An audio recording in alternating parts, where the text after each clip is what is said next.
Hello, welcome back. Yes, it is the same day as the last time. I'm recording ahead of time, so please be nice about it. But anyway, today I'm going to be covering what the heck is our birth plan for el bebé. So at this point in the pregnancy, I would already have my doctor's appointment and I would be almost 10 weeks pregnant. I would be 9 weeks and 6 days pretty much. On every Saturday it would hit the 7-day mark, but according to the doctor's appointment, I don't really know because it hasn't happened yet.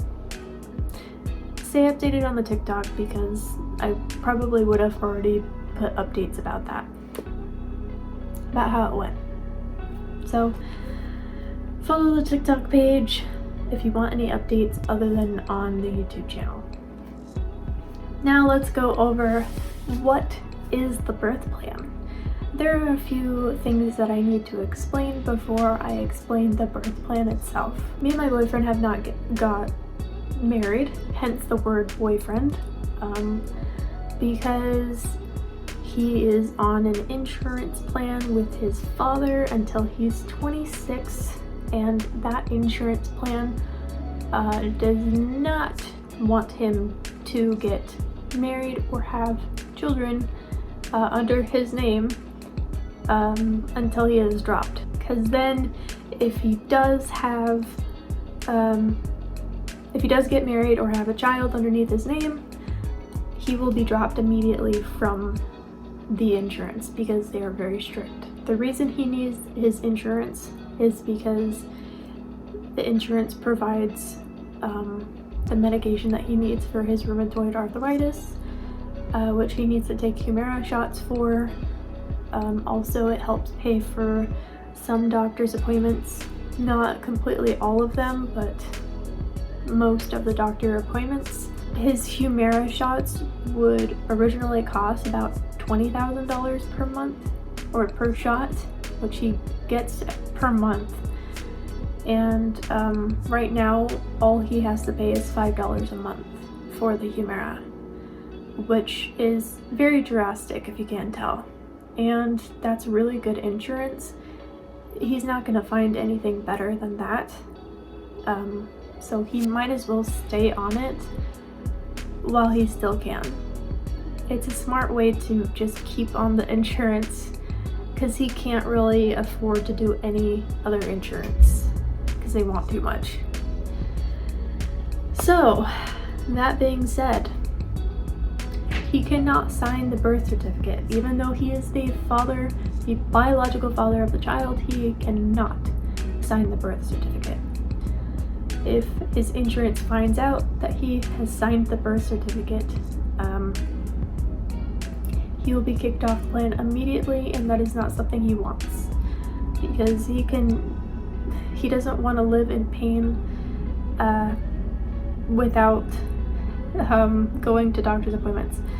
He also has valley fever, and it's very dangerous to not go to any doctor's appointments with rheumatoid arthritis and valley fever. And he also had pancreatitis, and he has so much pain that being kicked off of this plan is very dangerous. So all in all, I would be the only one on the birth certificate. So here's the thing. When I tell the OB about it, my story is going to be that he is not the biological father, but he is in a relationship with me at the moment, and he does not want to sign the birth certificate because he is not the biological father, but he is my partner in crime. Excuse me. But he wants to be in the room when the baby is born. But again, he is not the biological father. That way, I don't have to explain the situation because he told me he doesn't feel comfortable with them knowing because he doesn't want them going behind his back and having him sign it anyway. because he doesn't want to take that risk. And there are a lot of shitty people in the world, so I'm just gonna lie. And I feel more comfortable with lying about it rather than telling them the truth, unfortunately. So it's for the best. He will be the only one in the labor and delivery room with me. One being COVID, and two being he's the only one that I want. There are gonna be no visitors. No one's gonna know. Both his family and my family don't know that we're gonna have a baby, and we're gonna keep it that way forever, as long as I live and as long as he lives. Reason being, both our families are very toxic and very dangerous, and if we don't want anything to do with them, why would the child? We have gotten death threats from both sides of the family, and it's just not something we want our child to be around, especially an infant. And basically, visitors at that early stage of the infant's life is very dangerous. So, regardless if I was good with my family or not, no visitors. They can wait. Plus, it's our child. We can do whatever we want with it. If you don't agree, I don't care. So, like I said, he would be the only one in the room with me. Yeah, whatever. He is very squeamish. He has told me that he will be facing the wall but holding on to me as much as he can because he does not want to see me poop myself or any blood at all, which I'm completely fine with because I would be doing all the work anyway. I just don't want him to pass out. I don't want anything bad happening to him because he is extremely weak stomach. Like, you don't understand. I farted bad one time. He had to go running to the bathroom and puke. And it wasn't because of the smell. He said because it sounded disgusting. It sounded disgusting. So he will most likely face the wall, but he's going to be sitting down. Just in case. But I will not permit any complaining. Sorry, I don't do that. No. If I'm the one in the room having a child, the last thing I want to hear is someone else complaining about how bad their back hurts, or how bad this hurts, or how bad that hurts. That can wait until I'm done. Then once we have a baby, you can tell me anything you would like. Anything you want to complain about. I'm ready to hear it. They just have to wait. That's all I'm saying.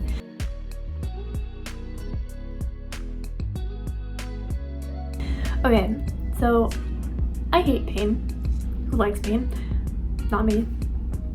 I am not good with pain. I have never broken a bone in my life. The only bad pain that I've ever had is mental pain, which causes physical pain eventually, but probably not as bad as giving birth. So I will want the epidural. Yes, please. I already know. If I cannot handle period cramps, I will not be able to handle birth. So epidural, please. And pain meds, bring them. Yeah. Obviously that means I'm not going to be doing an at-home birth. I don't want anything to do with like germs or bacteria, because many people have lived in this apartment before us, and I'm not comfortable with giving birth in a place that has people around us listening with thin walls. Me screaming and people being concerned.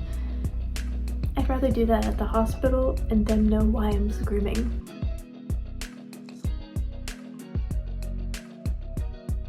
I only want to do a C-section if it is required, as in there is no other solution. We need to cut you open immediately. That is the only reason I would be okay with a C-section. Otherwise, I want it to come out of my vagina.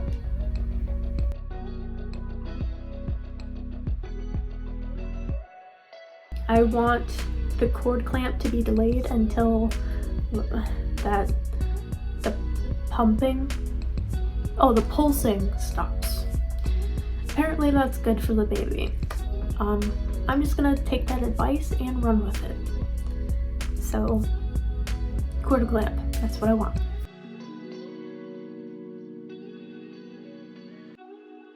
I also want to be free to move around.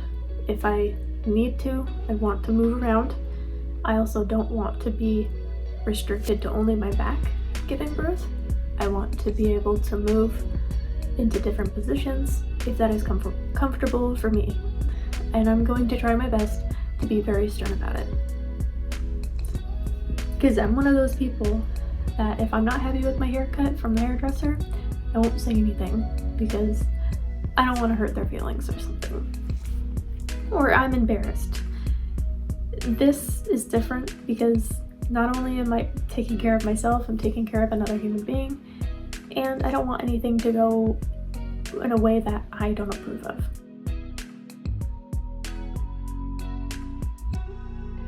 I also want the lights dimmed. I didn't know this was an option until I looked it up, but I'm glad it is, because bright lights, why? I mean, yes, I understand it's for the doctors and nurses, but for me personally, I don't want blinding lights in my face as I'm sweating profusely, pushing a bowling ball out of my vagina. I want them lights dim, set the mood. Yeah.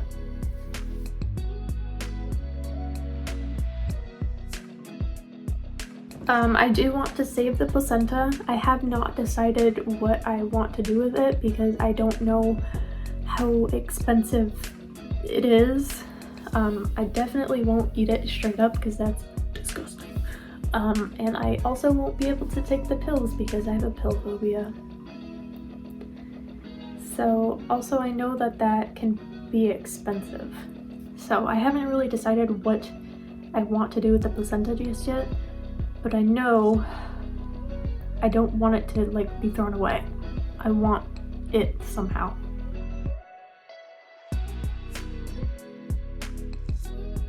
Also, this is something that I didn't know that I can do. Since my boyfriend is squeamish, he won't be able to cut the cord. So I want to do it. It's not an experience that everyone gets to have. And since I'm okay with like blood and stuff because it's coming out of me, so I don't really care, I want to cut the cord. And I don't want the doctor to do it, I want to do it. Because that's an option. And I'm happy about it. So yes, I will be cutting the cord.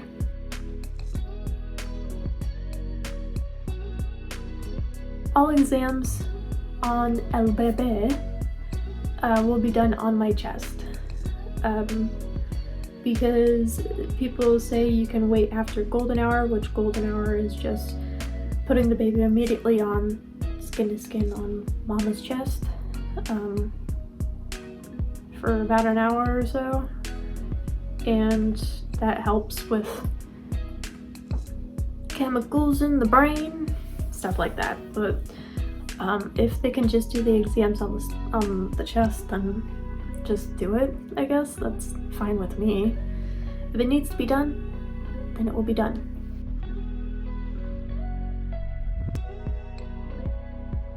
I also don't want the baby in a bath. And I know that sounds gross, and the baby should be like cleaned off and stuff. I don't want that because I've heard that the stuff that's on them, blood and everything, is good for the baby. And even if it's not true, I mean, if it was bad, it wouldn't be an option. Eventually, yes, I'd have to wipe off the baby because Andrew, I don't want him dropping the baby because he is just going to be terrified of blood. So I want the baby to be all bloody and shit on me. Put it on me. Blood and everything, I don't give a fuck. It was in me. Who cares?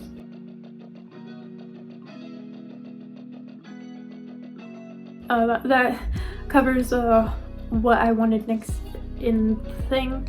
Put the baby immediately on me as soon as it's born. I think I have to wait until I cut the cord, but I'm not really sure. But yeah, I want a thumb babe.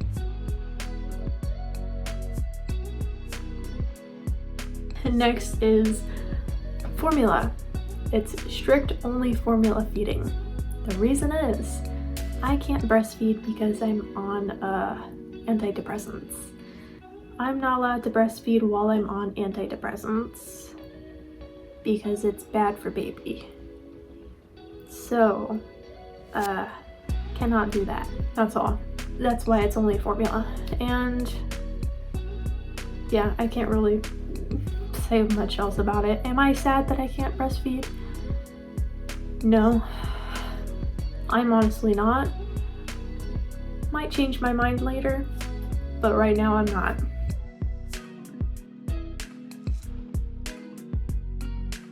I also didn't know that this was a thing. No unnecessary interventions. Of course I don't want a nurse nagging on me about this or that, especially while I'm giving birth. It's not like I want the room to be quiet, because if I'm like doing something wrong, I want them to let me know. Of course everything's gonna be chaotic and panic. Everything's gonna be all haywire. Everyone's gonna be saying something. I'm not stupid. I know it's not gonna be absolutely quiet, but I don't want them nagging on me. I am young. I don't want them to say anything stupid that will make me punch the shit out of them. I know you can kick nurses out and exchange them for new ones, but I don't want to have to do that in the first place, because if a nurse is that shitty, why are they even doing that job? Don't know. Why do people do that? I don't know. But I prefer no unnecessary interventions. I don't want to hear shit that I don't need to hear. It's unnecessary for a reason. So if it was unnecessary, why do you need to say it in the first place?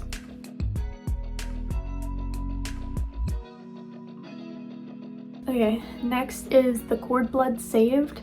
I know that there is a program that you can use for the cord blood that is in a box, and you can bring it with you, and insurance, I think, covers it. I still have to look into this, because if insurance doesn't cover it, it's very expensive. So I am very much interested in doing it.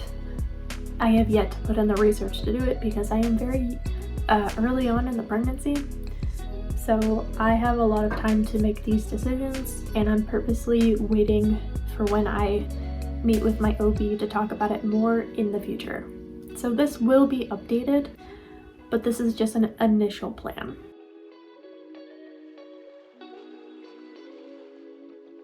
I also said that Hep B and I'm guessing that's vitamin K and eye ointment are all okay with me. Eye ointment can be put on after an hour. I don't know what that means. Like I said, I'm not very educated on any of this stuff on purpose, because I don't want to go on the internet and find out that something I found on the internet is just not true and I trusted it. I would rather talk to a professional about it. So I'm just thinking that all of those things are okay, unless I have been proven otherwise.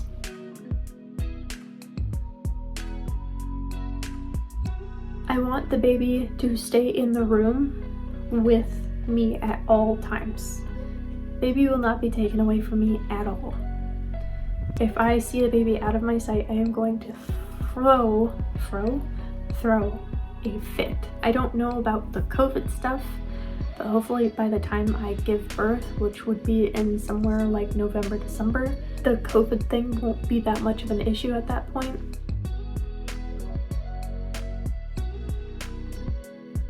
I also don't want any students, because students are still learning. They can watch, that's completely fine. I don't want them touching no buttons. I don't want them going in and out of these situations that they can like fuck something up and I could be like dying and them not know what to do because they're still learning, because some students are that stupid. See, I don't trust people and I have an issue with that, and that's pretty obvious.